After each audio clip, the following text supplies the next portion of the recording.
খুব সম্ভবত আমাদের জেনারেশনের সবচেয়ে সুন্দর বছর চলে গেছে 2019 সালে।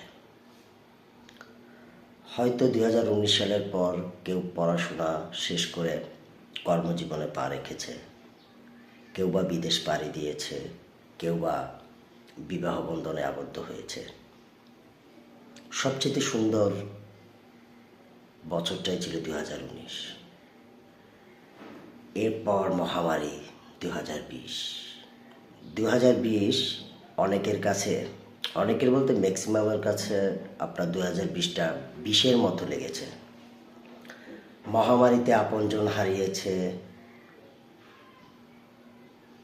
অসুস্থ হয়েছে, পুরো পৃথিবীটা স্তব্ধ হয়ে গিয়েছিল। এর পরের বছরগুলো ভাঙাচোরা আয়নার মতো, কোনো রকম মানিয়ে নেওয়া, কোনো রকম জোড়াতালি দিয়ে চালানোর চেষ্টা।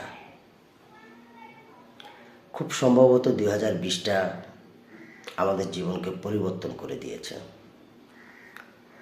আমাদের ব্যক্তিগত জীবন, সামাজিক জীবন সব কিছুই পরিবর্তন করে দিয়েছে। যতটুকু সুখ এই জেনারেশনে ছিল 2019 অবধি, এরপর হয়তো যে ছেলেটা বাড়ি থেকে বের হয়েছে পড়াশোনা বা কাজের জন্য, তার আর পার্মানেন্টলি বাড়ি ফেরা হয়নি। সবচেয়ে মর্মান্তিক একটা বছর আমরা পার করে এসেছি। তাই আমাদের জেনারেশনের সবচেয়ে সুন্দর বছরটি 2019-এই কেটেছে।